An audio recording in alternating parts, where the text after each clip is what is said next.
Welcome back to Introduction to Computer Science at SSFS. In the last video, we looked at an if statement, and if the condition was true, the program did something. Today we're going to talk about what happens if the condition is not true. We're going to do something different. Before we do that, we're going to introduce a couple of new concepts that you're going to use throughout the year, and actually throughout your whole programming career. Let's go ahead and open up PyCharm and open up the Python console again. The first concept is the idea of the modulus operator, or the remainder operator. And you've seen operators like addition, subtraction, multiplication, but we haven't talked much about the remainder operator, or the modulus operator, which is the percent sign. And what it does is it gives the remainder between the two numbers. So if I do 6 divided by 5, the remainder is 1, so it's going to give me back 1. If I do 7 remainder operator 4 goes into 7 once with a remainder of 3, so it gives 3 as the remainder. Using this process is a great way to tell if a number is even or if it's odd, because any even number divided by 2 has a remainder of 0, any odd number divided by 2 has a remainder of 1. So 5 remainder 2 is 1, 10 remainder 2 is 0. Another important concept that you'll see throughout programming is the idea of random numbers. And Python does have a module for random numbers, so before you can use it you have to import it. So I'm going to do import random. And now I have a function called random.randint. And randint says random integer. So it says give me a random integer, and I have to type in between what two values.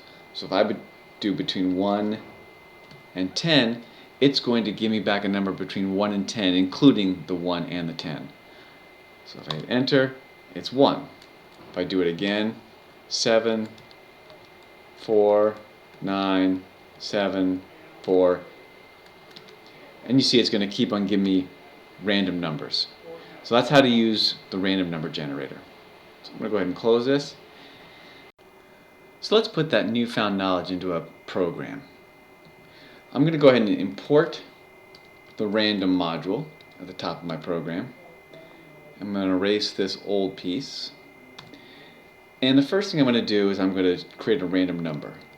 I'm going to create a variable and assign it random.randint. I'm going to do a number between 1 and 10. I'm going to print that number to the screen just so we can see what it is. And then finally I'm going to write a couple of statements that's going to tell me if that number is even or if it's odd. So since I'm making the decision, I'm going to use if. And again, remember, to tell if a number is even, I divide it by 2 and find the remainder. So if I do number and then percent sign, which is also called the modulus operator, so if number modulus 2 is equal to 0. Notice I use the double equal signs to do a comparison. So if the remainder when divided by 2 is 0, we can print the number is even. And again, note I put the colon after the if statement so it's indented. And if it's not, I'm going to use the word else and a colon. Print the number is odd. So if the remainder is 0, I'm going to print the number is even.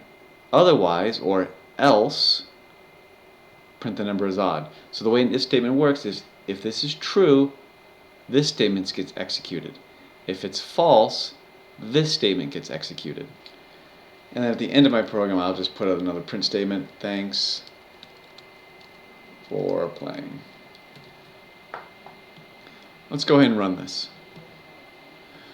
So the random number was 3.